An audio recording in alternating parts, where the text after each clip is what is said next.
Creative Scotland are abolishing the Open Fund scheme due to budget cuts from Scottish Government. This fund has been crucial for many creatives all around Scotland, as it is one of the only 4 ways that they are able to currently gain access to project funds. The decision to axe this fund follows a decade-long decline of resources and a persistent lack of confidence in Creative Scotland's long-term funds. Just last October, then First Minister Humza Yousaf promised a £100 million injection into Scotland's arts and culture by 2028.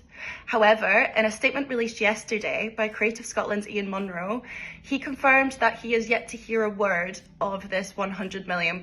He stated that the closure of this fund was unavoidable. Unavoidable due to a projected funding gap of £47.9 million. But let's take a moment to reflect on the word unavoidable. What does it really mean in the context of recent scandals involving Creative Scotland and the Scottish Government? I Write, the Glasgow Book Festival, founded in 2005, had to announce that it would not be taking place this year due to being rejected for funding by Creative Scotland. And that was not the first time that Creative Scotland came under fire for its funding decisions.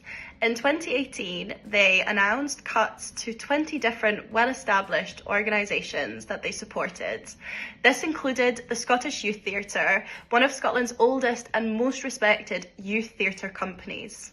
Last year, Sandy Keith, an Elgin councillor, called Creative Scotland scandalous for its distribution of grants in Moray, highlighting that 93% of their grants were received in one single postcode.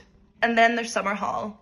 Although its lease has been extended by 3 years, the looming threat of the sale and then the loss of that venue raises some serious questions. What good are project grants if the protection of cultural buildings and sites is left to change.org petitions? And how can we seriously say that we're funding culture without safeguarding the spaces in which we celebrate said culture? This is obviously part of a much larger problem. In 2022, the Ferret's Who Owns Urban Scotland investigation revealed that many of Scotland's cultural spaces are not owned by councils or charities, but rather global companies with links to offshore tax havens. The arts are facing a quadruple threat of rising costs, slow sales, sudden cuts, as well as privately owned venues being swept up by investment firms who have no cultural interest in Scotland. Scottish Government have said that they have no power to stop those sales, but what it does have the power to do is to fund Creative Scotland properly. In the last 10 years, Creative Scotland's funding has been reduced to the ground. Many argue that the little funding that remains is utterly mismanaged.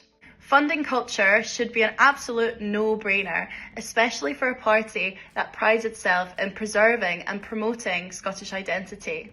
Yet, alongside abolishing the Open Fund, Creative Scotland are also looking at closing 2 major youth music funding programmes due to these budget cuts.